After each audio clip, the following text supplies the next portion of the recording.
संभाजी छत्रपति शिवाजी महाराज के पुत्र और मराठा साम्राज्य के दूसरे छत्रपति थे। उनकी मृत्यु 11 मार्च 1689 को हुई। ये घटना औरंगजेब के शासनकाल में हुई, जो उस समय मुगल साम्राज्य का बादशाह था और दक्षिण भारत में अपनी सत्ता को मजबूत करने के लिए मराठों के खिलाफ लगातार युद्ध लड़ रहा था। संभाजी को 1 फरवरी 1689 को संगमेश्वर, आज के महाराष्ट्र में, मुगलों ने अपने एक सेनापति मुकर्रब खान के नेतृत्व में पकड़ लिया। संभाजी उस समय अपने विश्वास पात्रों जैसे कवि कलश के साथ थे। उनकी गिरफ्तारी का कारण यह था कि मुगलों को उनके ठिकाने की जानकारी मिल गई थी, संभवतः किसी गद्दार या जासूस के ही जरिए। पकड़े जाने के बाद संभाजी और औरंगजेब के सामने तुलापुर यानी वर्तमान पुणे जिले में लाया गया। औरंगजेब ने संभाजी को इस्लाम कबूल करने और मुगल सत्ता के प्रति वफादारी दिखाने का प्रस्ताव दिया, लेकिन संभाजी ने इसे ठुकरा दिया और मुगल बादशाह के खिलाफ अपमानजनक शब्दों का इस्तेमाल किया। औरंगजेब ने उन्हें क्रूर सजा देने का आदेश दिया।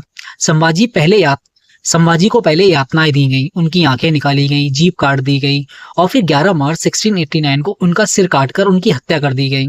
उनके शव को टुकड़ों में काटकर भीमा नदी में फेंक दिया गया। लेकिन मराठा समर्थकों ने उनके अवशेषों को इकट्ठा कर उनका अंतिम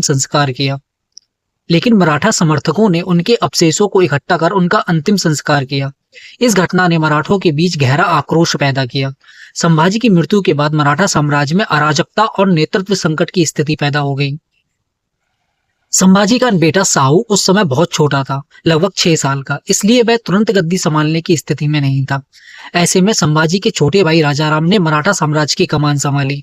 राजाराम को 1689 में औपचारिक रूप से छत्रपति घोषित किया गया, लेकिन यह उस समय मराठों के लिए बहुत कठिन समय था, क्योंकि औरंगजेब ने संभाजी की हत्या के बाद मराठा साम्राज्य को पूरी तरह कुचलने की योजना बनाई। उसने अपनी विशाल सेना को मराठा क्षेत्रों में भेजा और कई किलों पर हमले शुरू कर दिए। राजाराम उस समय रायगढ़ में थे, जो मराठा साम्राज्य की राजधानी थी, लेकिन संभाजी की मृत्यु के बाद मुगल सेना ने रायगढ़ पर हमला कर दिया। 1689 के अंत तक रायगढ़ पर मुगलों का कब्जा हो गया। इस दौरान राजाराम की पत्नी ताराबाई, संभाजी की पत्नी येसुबाई और उनके बेटे साहू को मुगलों ने बंदी बना लिया। राजाराम को अपनी जान बचाने के लिए रायगढ़ छोड़कर भागना पड़ा। उन्होंने दक्षिण की ओर प्रस्थान किया और जिनगढ़ यानी आज के तमिलनाडु को अपनी अस्थायी राजधानी बनाया। संभाजी की मृत्यु के बाद मराठा साम्राज्य भले ही कमजोर पड़ गया हो, लेकिन यह पूरी तरह खत्म नहीं हुआ। राजाराम ने जिनगढ़ से मराठा प्रतिरोध को संगठित करना शुरू किया। इस दौरान मराठों ने अपनी पारंपरिक छापामार युद्ध शैली यानी गनीमी कावा को और भी प्रभावी ढंग से अपनाया। यह रणनीति शिवाजी महाराज ने शुरू की थी, जिसमें दुश्मन की बड़ी सेना से सीधे टकराने की बजाय छोटी छोटी टुकड़ियों से तेज और आकस्मिक हमले किए जाते थे। इसका मकसद दुश्मन को परेशान करना, उनकी आपूर्ति लाइनों को काटना और उन्हें थकाना था। इस समय मराठा सेना के कई कुशल सरदार सामने आए, जिनमें संताजी घोरपड़े और धनाजी जादव सबसे प्रमुख थे। संताजी घोरपड़े ने अपनी तेज तर्रार घुड़सवार सेना के साथ मुगल सेना पर कई सफल हमले किए। उन्होंने मुगल सेनापति को निशाना बनाया, उनकी रसद को नष्ट किया। धनाजी जादव ने भी इसी तरह मुगल सेना को बार बार परेशान किया। इन दोनों ने मिलकर औरंगजेब के दक्कन अभियान को बहुत नुकसान पहुंचाया। मराठों की इस रणनीति इतनी प्रभावी थी कि औरंगजेब की विशाल सेना, जो संख्या और संसाधन में मराठों से कहीं अधिक थी, धीरे धीरे थकने लगी। औरंगजेब ने मराठा प्रतिरोध को खत्म करने के लिए उनके किलों पर कब्जा करने की रणनीति अपनाई। उसने अपनी सेना को मराठा क्षेत्र के जैसे सतारा, पन्हाला और तोड़ना पर हमला करने के लिए भेजा। कई किलों पर मुगलों का कब्जा भी हो गया, लेकिन मराठा सरदारों ने हार नहीं मानी। वे किलों को छोड़कर पहाड़ियों और जंगलों में चले गए और वहां से मुगल सेना पर हमले करते रहे। औरंगजेब को हर किले को जीतने के लिए भारी कीमत चुकानी पड़ी, समय, संसाधन और सैनिकों की जान भी गंवानी पड़ी। उदाहरण के लिए पन्हाला किले पर मुगलों ने 1690 में कब्जा किया, लेकिन मराठों ने जल्दी इसे वापस लेने की कोशिश शुरू कर दी।